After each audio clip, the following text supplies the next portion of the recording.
అర KG chicken, పెరుగు అరకప్పు,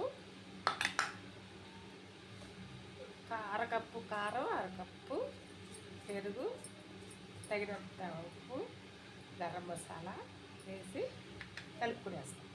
ఎందుకంటే అల్లం పేస్ట్, పసుపు ఇవన్నీ వేసి కలిపి 10 నిమిషాలు పెడతాం. ఫ్రెండ్స్ మొక్కలకి బాగా పట్టించాక పెరుగు, కారము, పసుపు, ఉప్పు, అల్లము, తెల్లగడ్డ పేస్టు అన్నీ కూడా గరం మసాలా కూడా అదే చికెన్ మసాలా పట్టించి పెట్టేస్తాము. తర్వాత ఉల్లిపాయ టమాటాలు వేసి ఫ్రై చేసేసుకుంటాం. ఇదండి ఫ్రెండ్స్, తగినంత ఆయిల్ వేసుకున్నాను.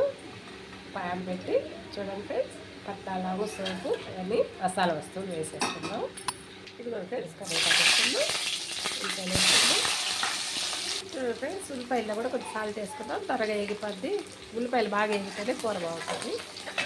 చూడండి ఫ్రెండ్స్, టమాటాలు కూడా వేసేది, టమాటాలు వేసుకుంటాం, ఉల్లిపాయలు వేసుకుంటాం. ఇదిగోండి ఫ్రెండ్స్, చికెన్ టమాటా ఉల్లిపాయలు కూడా వేసినాయి. ఇప్పుడు చికెన్ అందులో వేసేసుకుందాం, కలిపి పెట్టుకున్నాం చికెన్. ఫ్రెండ్స్ మూత పెట్టి కాసేపు ఉడకబెడతాం. ఎందుకంటే ఫ్రెండ్స్, చికెన్ రెడీ అయిపోయింది. కొత్తిమీర చల్లి తీసుకున్నాను. చూడండి ఫ్రెండ్స్, నేను చేసిన చికెన్ వస్తే లైక్ చేయండి, షేర్ చేయండి, సబ్స్క్రైబ్ చేయండి. ఉంటాను.